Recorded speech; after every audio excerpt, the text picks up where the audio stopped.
Okay, in this video, I'm just going to be going through how to answer some tricky questions in the lead up to your SAC, as well as clarifying some really key important concepts to help you with your upcoming SAC. So first things first, you still need to know the three goals. So whenever you hear the word internal or domestic economic stability, it is referring to the three goals we studied in Unit 3.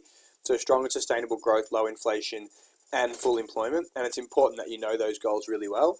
So in terms of the goal of strong and sustainable growth, it's production of increasing by around 3% per year in terms of real GDP without jeopardising other goals, so inflation, environmental goals. So 3% on average, 3 to 4%, consistent with strong employment growth without causing problems with inflation or environmental problems or external stability. Full employment, the key things you're saying there is around 4 to 5% of the labour force are unemployed with no cyclical unemployment, and that we're also the lowest rate without causing excessive inflation. And with inflation, the key things are that it's a slow rise in general prices of 2 to 3% per year measured by the CPI on average over the course of the business cycle. So first thing I want to look at is just some cyclical versus structural factors. So cyclical factors, make sure you're defining them clearly. They're factors related to the strength of the business cycle or the strength of the economy, where structural factors are deliberate policies we've implemented. So looking at some sort of cyclical and structural factors that are relevant at the moment. So cyclical reasons the deficit has fallen, the main one being the massive increase in jobs. So 415,000 jobs were created this year, unemployment is down, and the good thing there is you can talk about that double effect. It leads to more income tax and also reduces welfare. Employment growth is one of the key things for reducing our deficit because it has two impacts on both taxes and welfare. Commodity prices have increased, which has created some more company tax receipts. The lower dollar is good for our tradable sector and created jobs as well, and strong overseas growth. Right now, the two most important things is that overseas countries are growing faster, which is leading to more exports, as well as the fact there's been strong employment growth just as a whole. In terms of cyclical reasons why the deficit still persists, the low wage growth does not help. Strong wage growth helps because when people earn higher wages, they pay more tax because of bracket creep, and just because you pay more tax when you earn more money. And unemployment is still above 5%. So even though it's going down, it's still a negative in terms of overall receipts.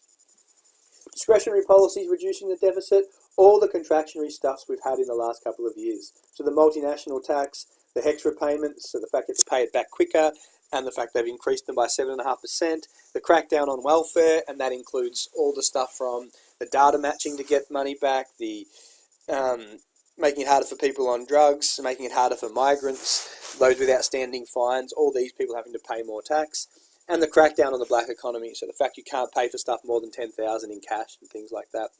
But there's also been a lot of expansionary policies, as we know, so things like the reduction in company taxes and the infrastructure projects are all discretionary reasons why the deficit may be getting bigger, because they all involve lots of outlays.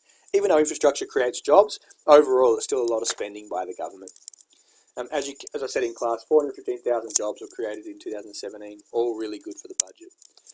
Right, public sector debt and budget deficits. There's just some really key definitions here that I just wanted to go through in this video.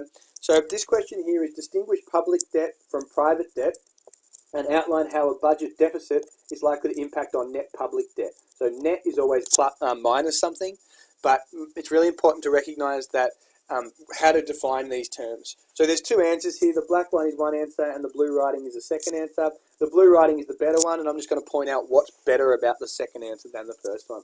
So the first one says public debt refers to the amount of borrowing that has taken place by Australian governments over a period of time, whereas private debt refers to the amount of borrowing that's taken place by Australia's private sector.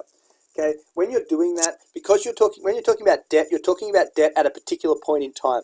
So you're better off not using the word borrowing and doing what this second answer does and saying that it's the total stock of debt owed to other parties as a result of past borrowing. This idea of a total stock of debt is really important to show that it's a net figure at a particular point in time. It's a net debt held by the Australian government, whereas private debt relates to the debt of non-government entities, and that can include households and businesses. So public sector debt is the debt of the government, private sector debt, the debt of private or non-government entities. The first answer talks about when a budget deficit means that government spending is more than it receives, which is good, that's what a budget deficit is, and this is most likely to lead to an increase in borrowing requirements by the government sector, which will lead to an increase in net public debt. That's good, but it can be better, and I'll show you with this second answer. If you look at this second answer, it says A budget deficit occurs when government expenditure exceeds government revenue. Include that in your answer because that's when a budget deficit occurs. It means that government will typically need to borrow money in order to fund the shortfall, which it does via the issue of government securities or treasury bonds. And what the second answer does that the first one doesn't do is it mentions exactly how we fund that budget deficit. So a budget deficit means that expenditure exceeded revenue, and then we fund that by issuing government securities or treasury bonds to external sectors. This will increase the value of government securities held in the marketplace by Australians or foreigners, so we can borrow from the private sector or foreigners, which means that, this is referring to either the Australian government's borrowing or if it's private sector debt, then Australians are borrowing. This will mean the stock of value of government or public debt will necessarily be higher than before. Assuming there is no change in the stock of debt owed to Australian governments, so remember with net debt, it minuses what they owe us, then it must hold as an increase in public debt. So if we look at some of the things that the comments that are made here, the first answer talks about the difference in public and private borrowing rather than overall debt. It doesn't make sufficient links to the relationship between deficits and debt because it doesn't talk about how we fund them by issuing or selling off securities. The second answer provides a great definition of public sector debt. So back to the definition, the fact that it's the total stock of debt and private debt relates to the debt of non-government entities. Great distinctions between public and private sector debt, an accurate definition of the budget deficit, and this bit here, this clear link between a budget deficit and how we fund that deficit. So spending exceeds earning, therefore we fund that by selling off securities, and that leads to an increase in net public sector debt. And when you're evaluating the effectiveness of budgetary policies, just a couple of things to be mindful of.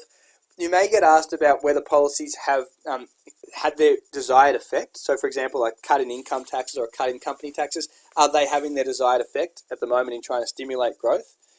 Some of the things that are limiting that effectiveness is the fact that some policies don't get passed. So in recent years, the GP co-payments, the Medicare levy, these are contractionary policies that haven't been passed and have limited the effectiveness of the government to get back to surplus or to achieve fiscal consolidation. Other policies do get passed, but they don't take a while to have their desired impact. So I know we say that budgetary policy has a short impact lag, but there are some budgetary policy initiatives that do take quite a bit of time. So for example, the infrastructure spending can take a long time to have its full effect in terms of the benefits for aggregate supply. Even tax cuts can take a while before they have full benefits for supply. So they can have short impact lags, but the full impact can take quite a long time. The other thing with the budget is it can be particularly difficult to evaluate individual policies. And the reason for that is, like say we've got a lower company tax and the government wants to work out how effective that was at creating jobs. Well, the problem with that is there's all these other things going on in the economy at the one time as well. So we can't just isolate the lower company taxes or the down to 27.5% and say they were effective. Because at the same time, the exchange rate may have appreciated or depreciated. Some stuff could have happened with the terms of trade or overseas growth. Confidence may have fell for other reasons. So it's really hard to evaluate individual policies because there's a whole multitude of other factors affecting Australia's growth at a point in time. So when you get asked, why is it difficult to determine the success of individual policies? That's because we can't determine their success in isolation. There are a range of other factors, the impact of overseas growth, the terms of trade, confidence at the time. All these different factors have a big impact on the success of a policy. So it's very hard to isolate whether that policy in itself was effective at stimulating jobs and growth. And that's why there's a lot of different opinions based on that. In terms of the value of evaluating our fiscal strategy, though, our medium-term fiscal strategy to run surpluses on average over the course of the business cycle, it is more clear whether they've been able to do that. We can actually look at that and go, well, have we run surpluses on average or have we not? And if we haven't, then we haven't met that objective. So the phrasing of the word does imply that deficits are okay sometimes. So, for example, when we're in a trough or when we have slow economic growth, we do accept that we will run budget deficits. But we can still measure quite clearly whether we've met that strategy based on the fact that we can look to see whether we've run surpluses on average. The movement towards surplus as a result of both cyclical factors, so strong employment growth, strong overseas growth, and less welfare, and has meant less welfare and more tax, and the fact that we're doing a lot of structural things like the welfare cuts, the data matching, etc., have demonstrated that we have made clear progress towards this fiscal strategy. We can clearly see that by the reduction in the deficit. There has been some expansionary policies which you could argue have slowed the achievement of this objective, but overall we can say we've made strong progress towards that goal. Thank you.